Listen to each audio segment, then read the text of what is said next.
Good evening. Carrie and I are having fun with my new phone, trying to figure out how to make it work. So this is Bone Broth 101 Part 2. I told you that I would show you what I do when it's finished. So I've been cooking it for, actually I really don't remember how many days it's been. It's been 3 or 4 days. So this is cool to the touch, although it's still warm. And I needed to say that I'd shown you guys these, and I had said that I had made a mistake buying them just because I don't like the taste, and we were using them up in the bone broth, but you do not need to start with bone broth in order to make bone broth. So you can just use water. You can use beef stock. If you're doing chicken bone broth, you can use chicken stock. But you do not have to have these. A friend brought that up and said I needed to make that clarification. So, you do not have to have that to make bone broth. And I also forgot last time to say, I do put salt and pepper in. This is Redmond's. We use Redmond's real salt. Salt and pepper. There you go. In there, as well as the bay leaf. I'd forgotten to say that as well last time. So, this can kind of be a messy deal, but one of the things I love about bone broth is that it makes my house smell really yummy. So, okay, so Katerina, you want to point it down that direction.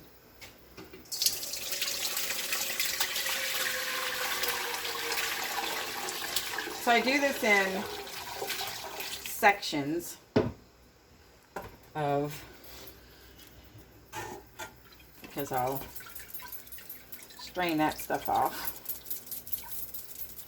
And actually, I need,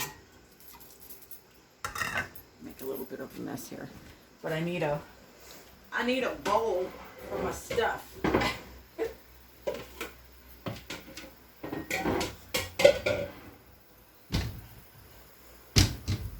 Strain this stuff off into.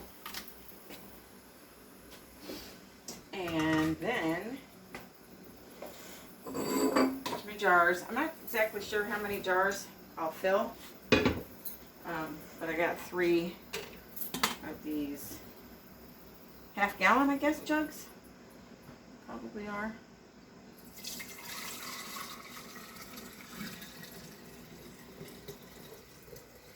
Now, what you'll have, yeah, we're going to maybe do more than 3 jars.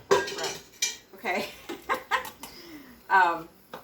By morning, there will probably be a thin layer or a thick layer, depending on how much fat is in here, on the top, and that kind of seals it in the jar. But you do probably want to drink it within 4 or 5 days of making it. So this will be fine because we've got plenty of people in the house that are now drinking my bone broth. So these cook down. Well, these cook down pretty good. Although, as you'll see in here, like this bone here, it's still got some marrow stuff in it that could cook out. So what I'll do with this mess is put it in a bag and put it in the freezer. And so then I'll have it for the next time, which I think we're pretty much looking at, we're going to end up making bone broth continuously. Like we'll get, like maybe in 2 days, we'll put on another pot of bone broth so that we don't ever run out of it. I did notice that my joint pain in my left shoulder, which I have some kind of injury from when I tried to get our first rot out of the bathtub. And I injured this left shoulder. And the pain has been less, though, when I've been drinking my bone broth every morning. So, let's do, so as you can see, this pot is actually making more than I thought it would. But I think it's going to be 3 of these by the time we finish.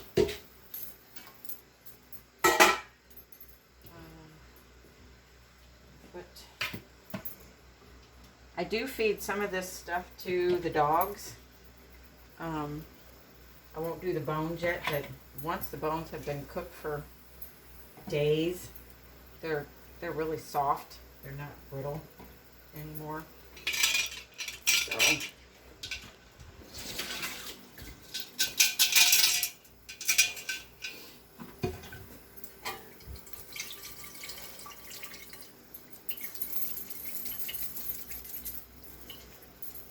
So I will just take the bones out of this and freeze them. The rest of that stuff will go to the dogs, or I'll eat it.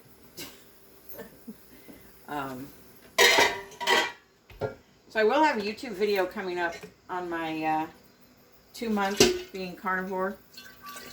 And perfect. Have some good news to share. So like I said, each one of these will have a layer of fat on it. This one's already starting. These are already starting to separate. So you'll have this chunk of fat on the top that'll kind of seal it and protect it. And 2 of these will go downstairs while we're drinking out of the one. And it'll keep better down there because the fridge isn't opened there as many times. So there you go. We're complete. Yay! It is now almost 11:30. So sleep well, and I'll see you next time. Bye.